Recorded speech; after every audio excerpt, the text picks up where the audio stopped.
Good afternoon. We're coming to you live from the print newsroom. It is, of course, the 17th of May today, the last day of campaigning for the Lok Sabha elections. These elections have been rather long. Remember, the model code of conduct for the elections really kicked in on the 10th of March this year when the Election Commission announced the Lok Sabha elections, and since then we've had a non-functional government, and since 11th of April, the polling started, and 19th of May is, of course, the last day of polling.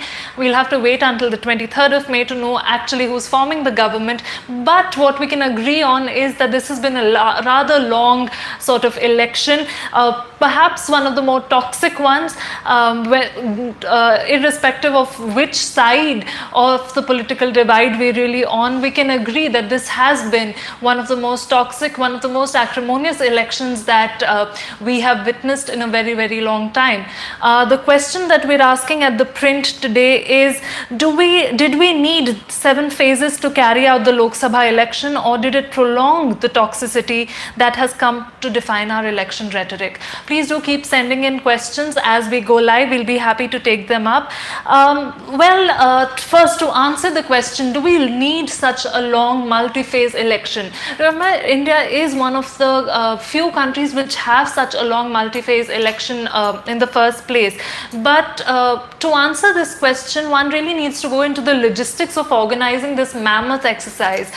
Primarily, the phases of the elections are decided depending on the availability of the central armed police forces, essentially the CRPF, because these are the forces that are really required to ensure that the elections in India are violence-free and are free and fair in terms of how they're carried out. And remember, up to 2.5 lakh personnel from these central police forces are actually moved across the country through these elections, through these 10 lakh, through these 543 constituencies, to ensure that these elections are free and fair. So it really depends on the availability of these forces. There are 3 sort of main players in deciding deciding the dates and the phases of the elections, and these are, of course, the Election Commission, the Home Ministry, and the CRPF. So as I said, to ensure that 90 crore people go to the polling booth and cast their vote in a manner that is not questioned at all, a lot of logistics are kept in mind by the Commission to sort of ensure that this happens, and which is why we see that a multi-phase election usually takes place in the country. However, what happened this year was, and the reason why questions were raised this year in terms of how the dates of the elections were decided, that we saw that in some states like Gujarat, for example, the election was wound up in one single day.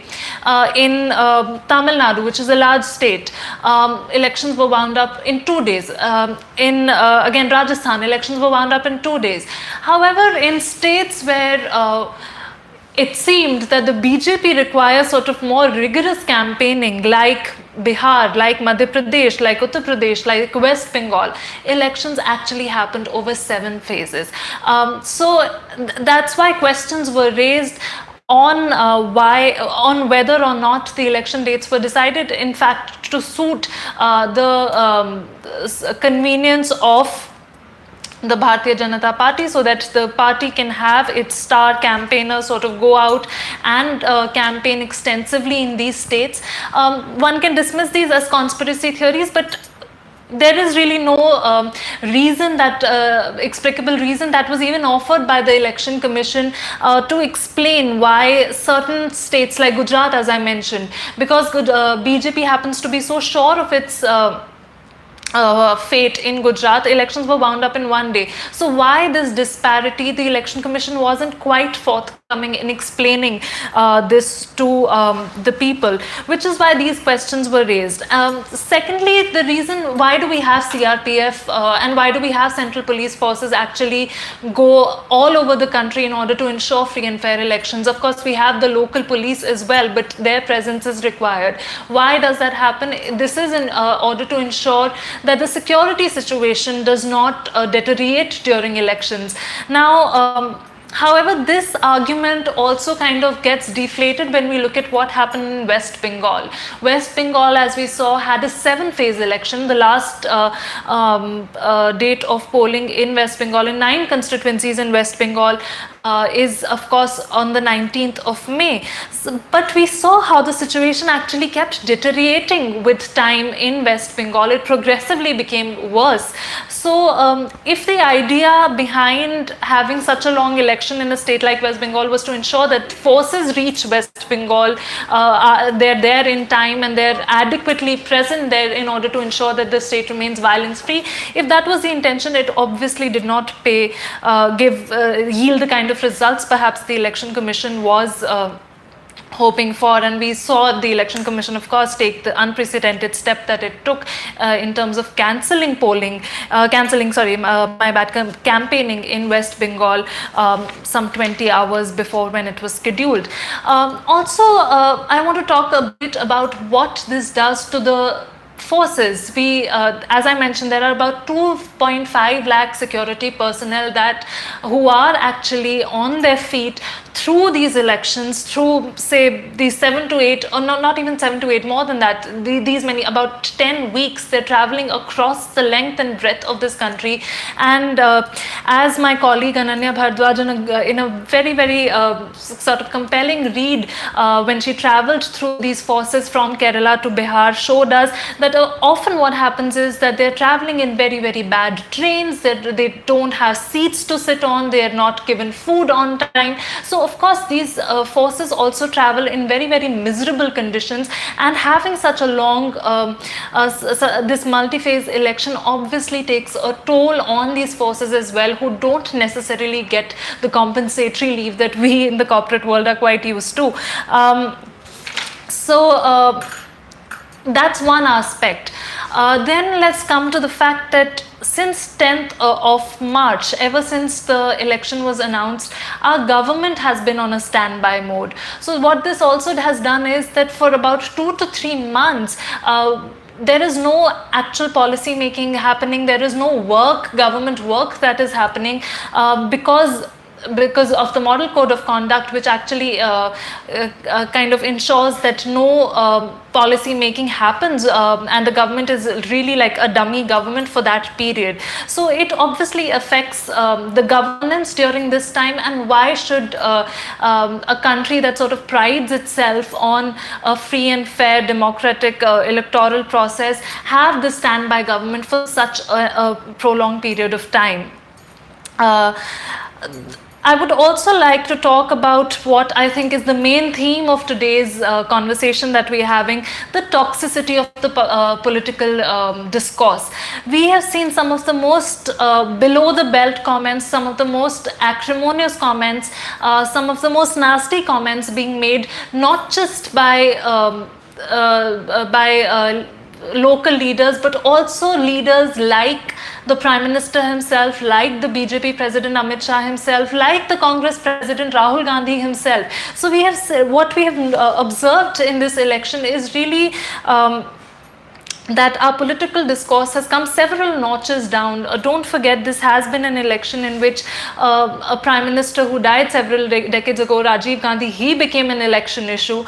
Don't forget that this is an election where terror accused Sadhvi Pragya has been fielded, and she has of course found herself, perhaps deliberately or not for us to judge, but found herself in the midst of controversy on several occasions. Recently, she's made a comment saying Nathuram Godse is a patriot, and she's found herself in trouble for that. But these are the kind of remarks. Of course, we've seen some very, very sexist comments being made by leaders like Azam Khan from the Samajwadi Party, who's actually gone ahead and commented on the underpants of a woman candidate in his constituency. So we have seen that any kind of semblance of political correctness has really been eroded in this election, and perhaps had the election not been such a prolonged one, the Election Commission would have found it easier to sort of tame these politicians, these erring politicians again and again. What we also saw in this election was the election commission's own integrity being dented, perhaps indelibly. We saw the election commission actually pull up leaders like Menaka Gandhi, like Yogi Adityanath, like Sadhvi Pragya several times, putting bans on them. Yet we saw that it really made no difference to these leaders. Sadhvi Pragya, of course, has now seems to be someone who is again and again creating these kind of controversies. Azam Khan was twice a ban was placed on him, so it really made no difference. So it kind of highlighted the inefficacy of the election, of the tools that the election commission has in its hands. On the other hand, what we saw was that the election commission absolutely refused to take any action against the prime minister, against BJP president Amit Shah. So there were the election commission's integrity really became this kind of talking point during the election.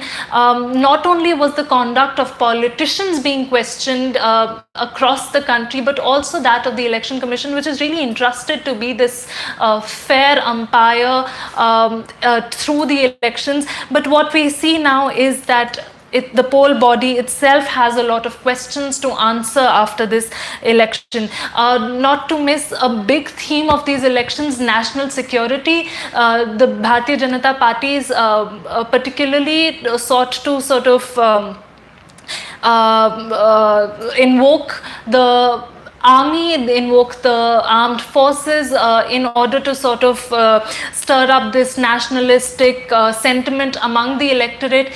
This despite the election commission's several warnings that don't invoke the armed forces. Armed forces are not political entities and they cannot be used in political campaigns. So we saw the BJP and its most senior leaders, including the Prime Minister and President Amit Shah, really paying no heed to these reminders from the election commission. This was perhaps the first time when several veterans of the armed forces wrote to the president saying that, you know, something like this has never happened before and we should stop this politicization of the armed forces.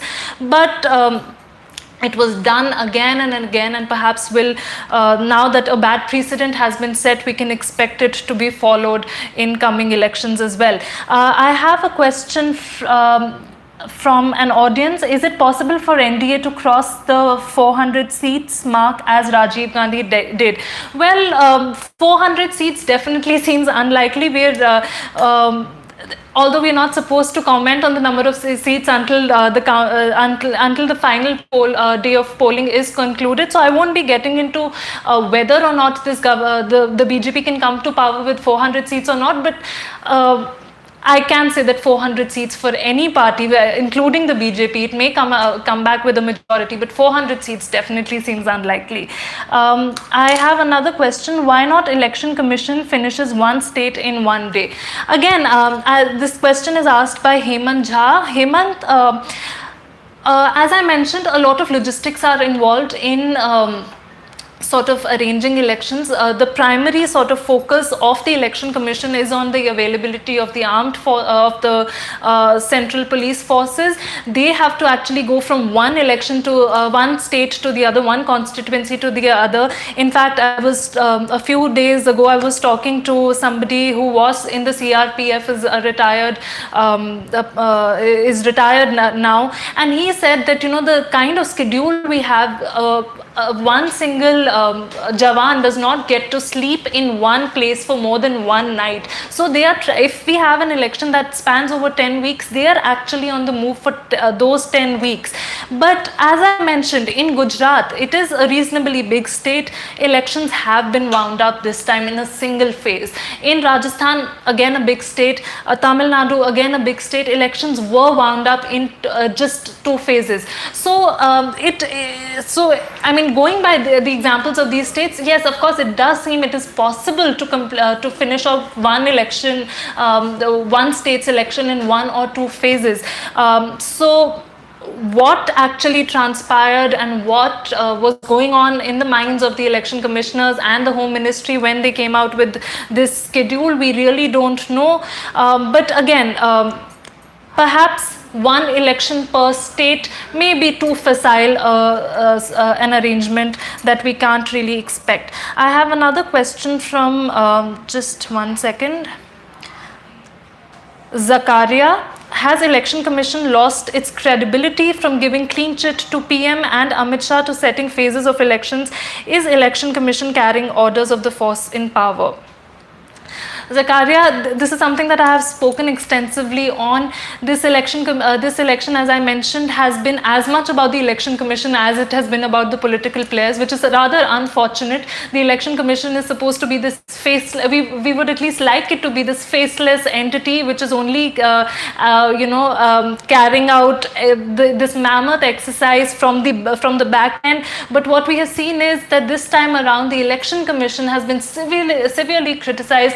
It has also been severely politicized. Don't forget that this has been an election where every opposition leader has questioned the integrity of the Election Commission, from Rahul Gandhi to Mamata Banerjee to Chandrababu Naidu.